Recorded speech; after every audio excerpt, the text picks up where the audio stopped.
Добар ден, почитувани мои, точно 17 часот и 15 минути. Како што веќе добро знаете, овој термин на телеканал 1 е резервиран за отвореното студио. Во отворените студио обработуваме повеќе теми, односно од најразлични гости, со кои што зборуваме на најразлични теми.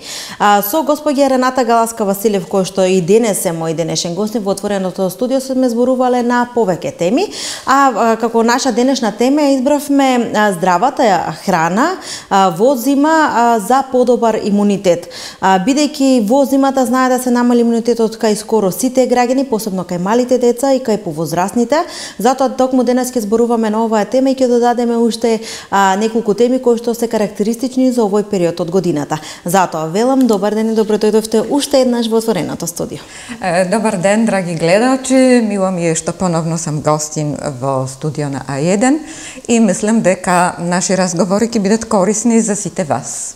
Како и досега сите наши емисии досега се доста гледани на интернет, бидејќи ние редовно ги ставаме отворените студија и некако се сме актуелни. За секоја сезона по нешто интересно да споделиме и пред се да ги едуцираме нашите гледачи. Со здрава храна до подобар имунитет во зима. Најпрво малку да позборуваме за здравата храна, па подоцна за некои теми кои што претходно ние двете ги договоривме. Да.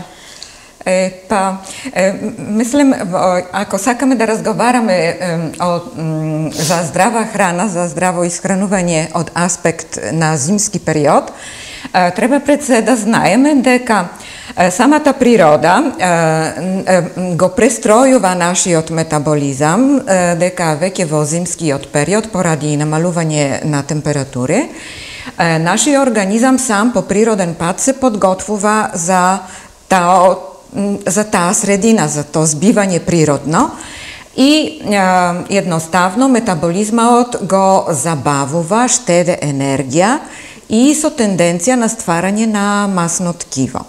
Значи, таа е сосема природна појава и мислам во прилог на нашето здравје. Значи, во тај период е корисно организам малце да акумулира масно ткиво и да создаде еден вид резерва на енергија.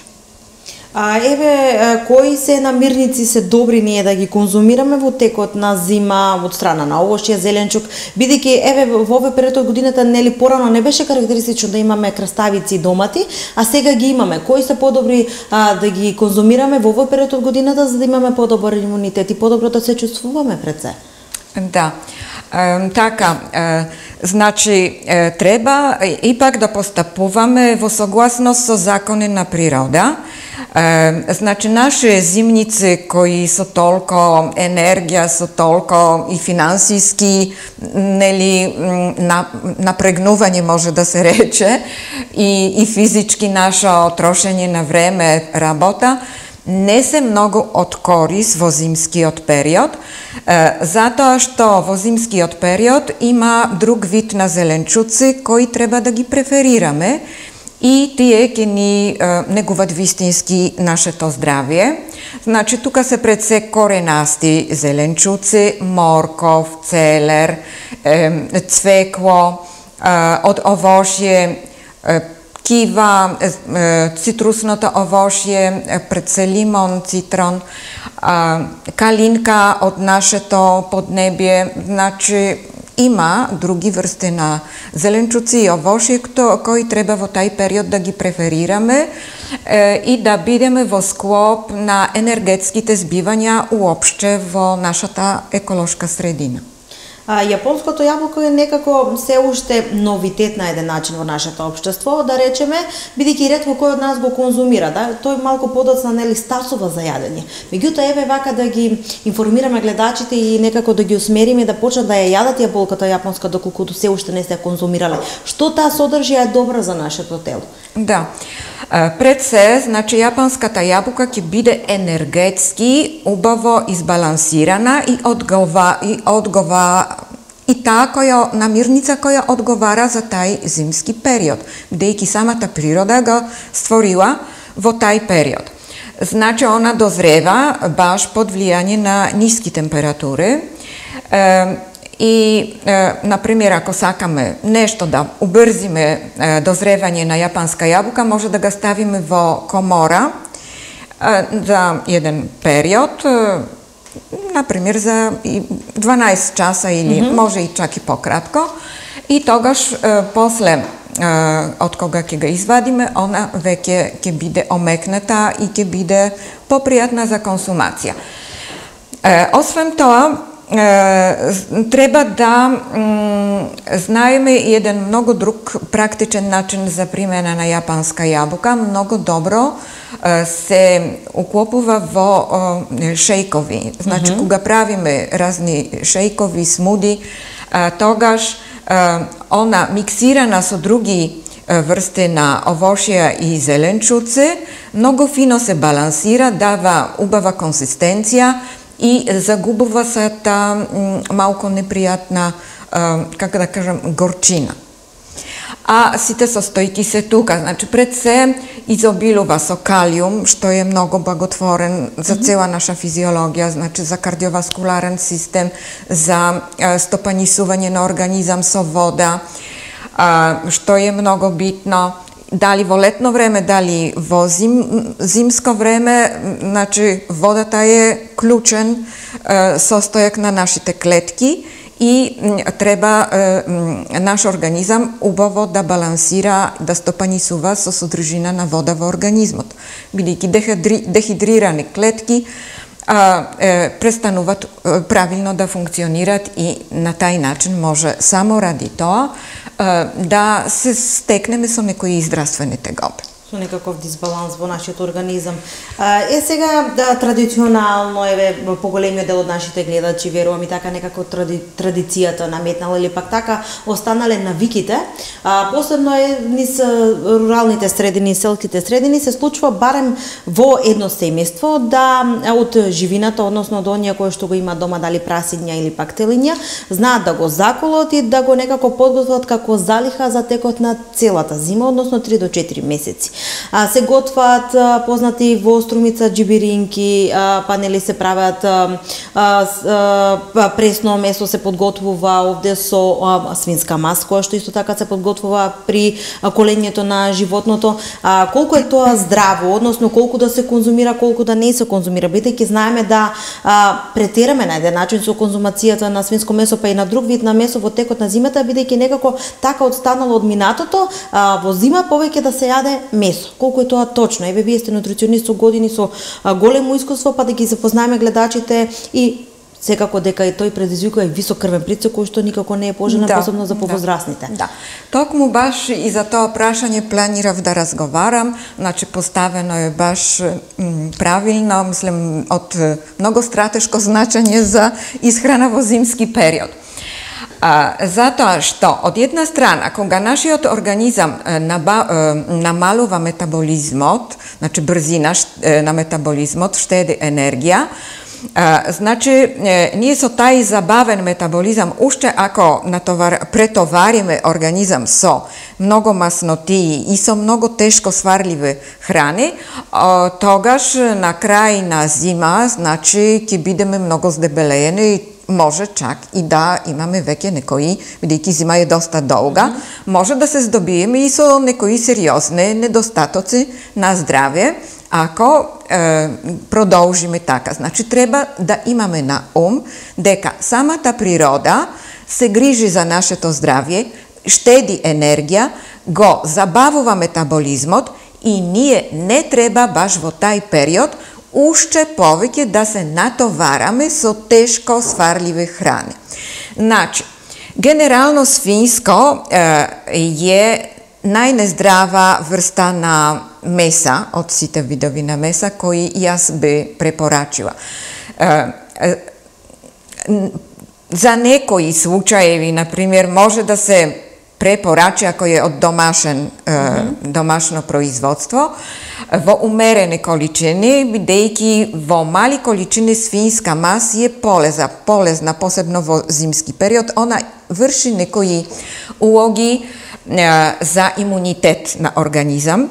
Значи, еве, често пати тие масери што употребуваат свинска маса за масирање на реуматоидални заболени, тука свинска маса, ако е еколошка, врши извонредна улога. Меѓутоа, не треба со тоа да претеруваме, тоа е едно, и генерално самото свинско месо и уопште месо не е то најдобар на извор на белковини во зимски период. Значи, може повремено да користаме, но не секојдневно. Тоа е огромна разлика, бидејќи ако користаме секојдневно, сигурно ќе се здобиеме со некои физиолошки пореметувања. Генерално, во зимски период, токму треба повеќе да консумираме белковине, затоа што тие го забрзуваат метаболизмот и добиваме некој баланс енергетски. Значи да не бидеме сега многу поспиене како мечките, да спиеме цела зима од забавен метаболизмот. Значи, баш е полезно да јадеме белковине, меѓутоа треба да знаеме кои белковини, кои извори на белковини се здраве. На прво место се белковини од махунарки. Тие се сметат за многу полезни за нашиот организам. Тие не се загадени со... Значи, то се смета како растење, значи од растително потекло белковине, значи не се загадени од самиот метаболизам на животно, бидејќи метаболизам на животно ствара своји загадувачи, мокрачна киселина и ред други работи кои ние со месото ги внесуваме. Значи, фактички, автоматски го загадуваме организмот уште од стартот со хормони, плюс то со антибиотици со кои се хранат и со сами метаболички производи од самиот метаболизам на животното.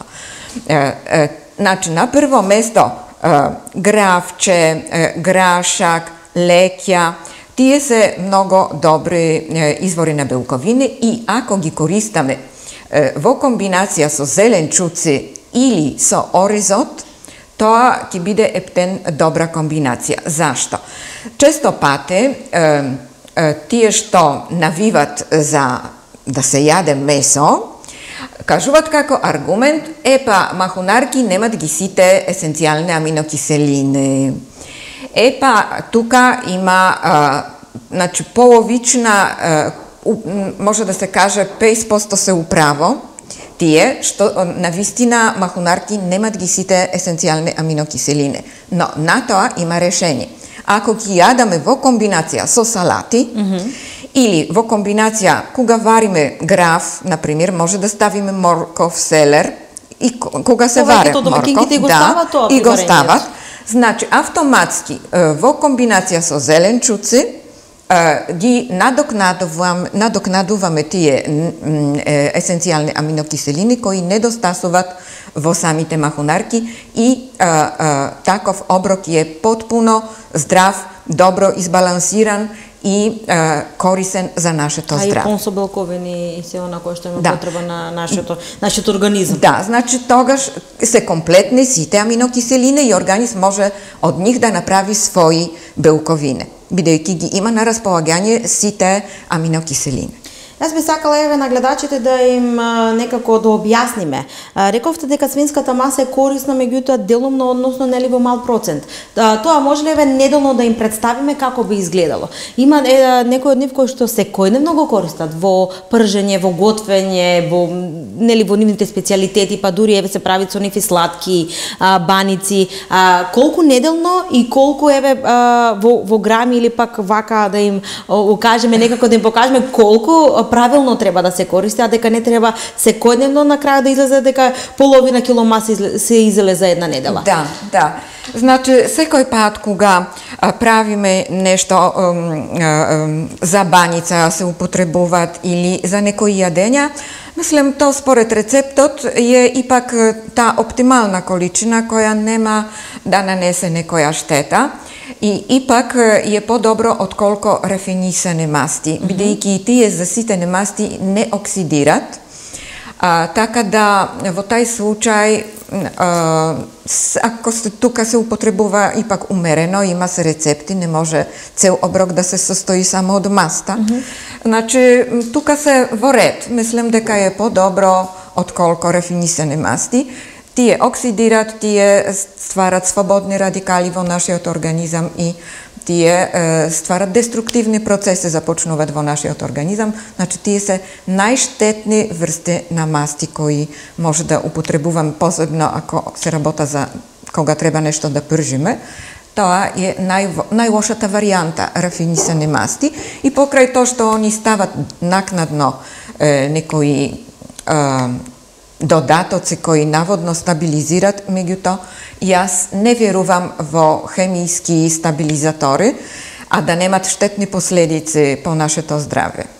Така да, повеќе верувам во тоа што одобрува самата природа. Значи, тоа што е створено во природа, то положило испит од највиша инстанција од самата природа. Она тоа што не чини, сама го отврлува.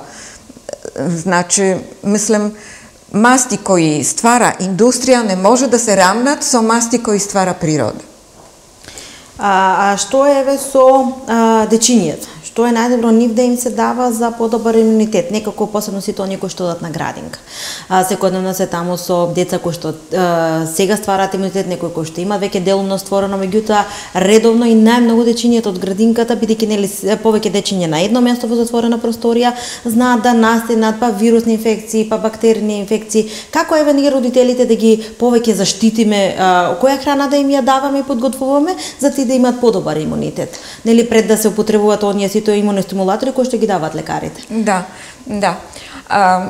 Значи, баш за мали дечиња кои немат уште доволно јак имунитет, фактички нивни имунитет тек е во процес на стварање, на зајакнување, посебно барат здраве врсти на намирници во зимски период, тие вистински да закрепнат нивни имунитет и да стават силна бариера против микроорганизми, против тие микронапаѓачи на имунолошки систем. Значи, ако се работа за врсти, во однос на врсти на масти, може мала количина умерена, чак и свински масти, меѓутоа многу подобро е за дечиња да се употребе маслото ги. Тоа е многу популарно во источните земји, но се почесто гледам дека се применува и во европско подрачје. И тоа е пред се и многу вкусно и по вкус е поприфатливо и секоја домакинка, бидејќи е доста скапо готово да се купе, може сама да го направи. Значи, треба да најде природен маслац, да не биде помешан со маргарин, него 100% природен маслац. Има ги и такви во нашите маркети, може да се најде. Природен путер сакате да кажете, така да? Природен путер, да. И сега, тај природен путер, он може да се, со него може да се мачка леб. Меѓутоа, ако сакаме идеални масти да бидат со вистинско да негуваат нашето здравје, тие содржат, освен корисни материи, содржат и еден дел на соединjenja кои не се погодни за нашето здравје и кои треба баш да ги отстраниме, на некој начин да го доработиме домашно, во домашни услови маслац, тај да го претопиме. То се претопува на тај начин што на тивок оген ставаме во неко маленько тенџере маслац и на тивок оген он се претопува околу 40 до 50 минути. И ќе приметиме дека на дното на тенџере се створил талок. Тај талок, тоа се тие некорисни соединjenja кои се изгорени и паднати надоле, а останатото што е презрачно, тоа е баш та убава фина мас koja во источните култури се употребува традиционално како лек. Не само во исхрана секојдневно, него на база на маслацги се прават и лекови. А што има посебно значајно во тај маслацги? Значи, то се пред се наситени масни киселини со голема чистокја и они имат способност убаво да го хидратизират тело, значи тоа е многу битна способност и освен тоа имат способност да ги хранливите материи кога ги јадеме заедно со маслоги, сите активни состојки од, например, од хранливи материи, например, од билки, или зачини, ако ги стопеме, например, кромит или лук или други зачини, други билки, тогаш сите тие хранливи материи полесно се абсорбират во нашиот организмот. Значи, полесно влегуваат во внатрешност на клетка. Тие се на некој начин спроведувачи на хранливи материи во внатрешност на нашата клетка. Не знам дали убаво тоа го објаснив.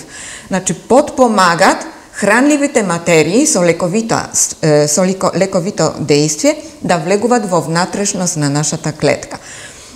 И ајурведи често пати применуваат разни видови на лекови, значи разни лековити растенја, кога ќе ги пржиме во маслоги, тие полесно влегуваат во нашето тело и полесно делуваат на нашиот организам. Се зголемува нивната ефикасност. Може ли ние овде оваа маслоги, дали го имаме да го купиме? Може и да се купе, мислам, во продавници со здрава храна се продава готово направено, а кој не сака може да го праве, мислам, самостојно. Ова е една интересна и корисна информација пред сите оние млади домаќинки, млади мајки кои што сакаат нивните деца да се хранаат здраво и пред се нели за подобар имунитет. Верувам дека ќе го пробаат во секојдневната исхрана или барем да некако да почнат да го дават на своите деца да се значи створат една навики. лжица на се бајла доволно е за да има тоа корисно действие на нашиот организам. Се брзиме на работа или на школу, една лъжица од маслоги секој може на брзина да консумира, а тој е од голема корист за нашиот имунитет. И извонредно негува дебело црево, а таму се случуваат токму најбитните имунолошки реакции. Тоа значи дека не само дечињата, дека ние возрастните можеме да го консумираме. Да. Маслото ги во дебелото црево упива сите токсини, значи кога имаме некои некорисни материи, сите токсични материи, масло ги упива и ги трансформира, подпомагат излучување надвор на сите токсични материи. На гладен стомак, односно на празен стомак, може да се конзумира. Интересна и корисна информација. Верувам дека мајките пред се кои што нели подготвуваат најчесто храна за своите дечиња и за фамилијата, верувам дека ќе најдат начин. Дали тоа ќе го купат или пак сами ќе го произведат дома. Колку и да е времето, мислам дека ќе го сготват сето тоа.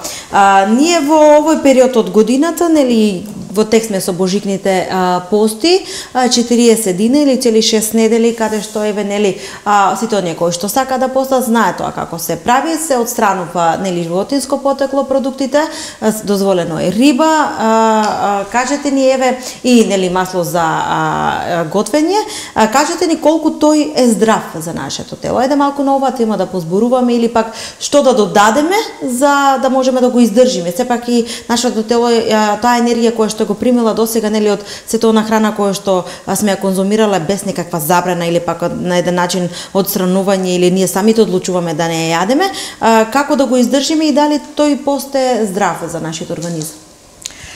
Да, значи се дозволува консумирање на рибе, тоа е извор на белковини, на корисни маснотии, тоа е во ред, меѓутоа постојат и луѓе кои не сакат уопште животинско порекло на белковини ни маснотии, тогаш тие исто така може здраво да се хранат, исклучиво со махунарки и со житарици, пред се со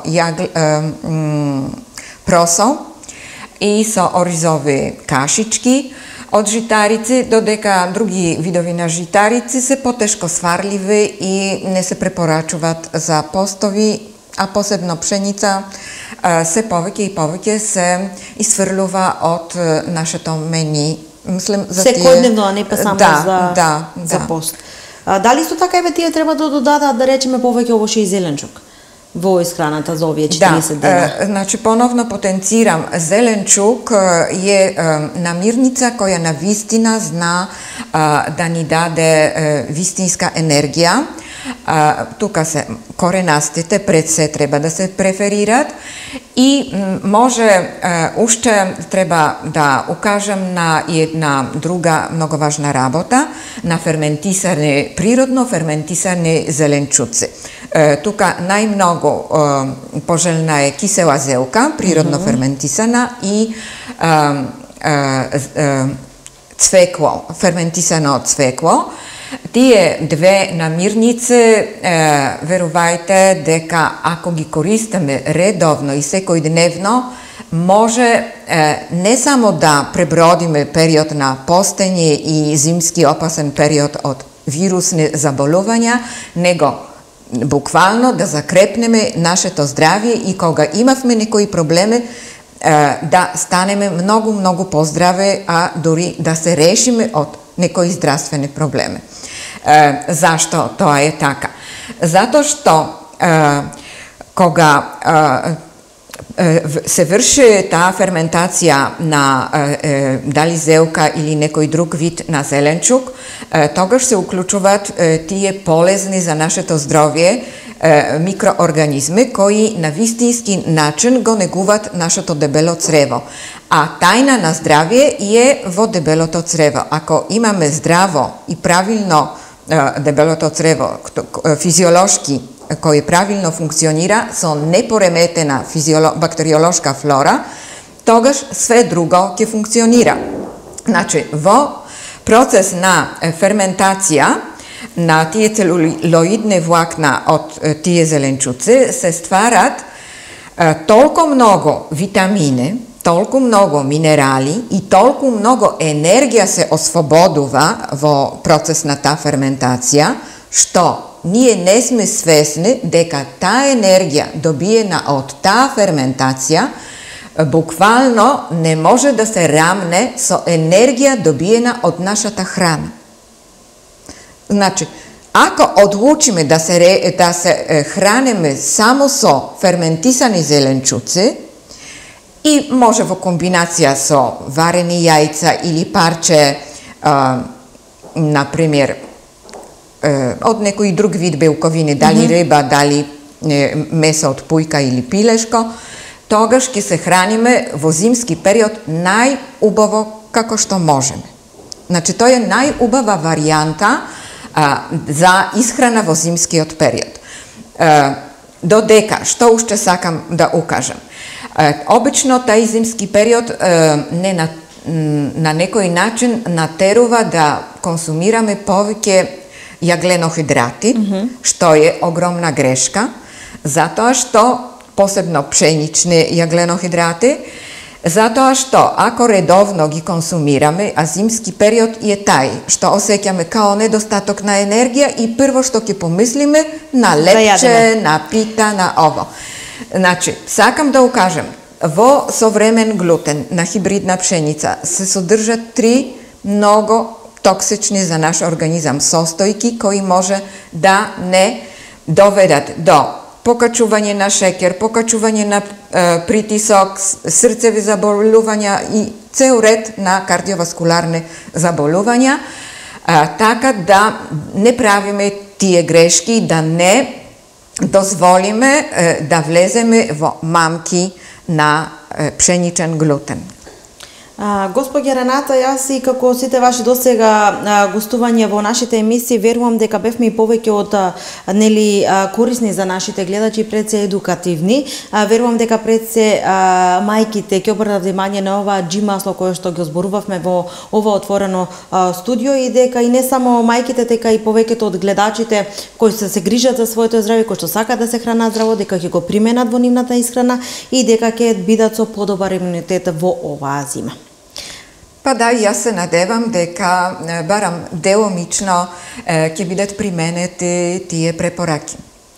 Ви благодарам уште една за вашето гостување. Еве повторно на еден начин најавувам на нашите гледачи дека во наредна прилика со друга интересна тема ќе ви имаме повторно да ќе зборуваме. Благодарам. Почитувани мои, се надвам дека и денес останавте на нашата фреквенција, дека внимателно ги слушавте советите од нутриционистот Рената Галаска Василев. Ви благодарам за вниманието, довидување.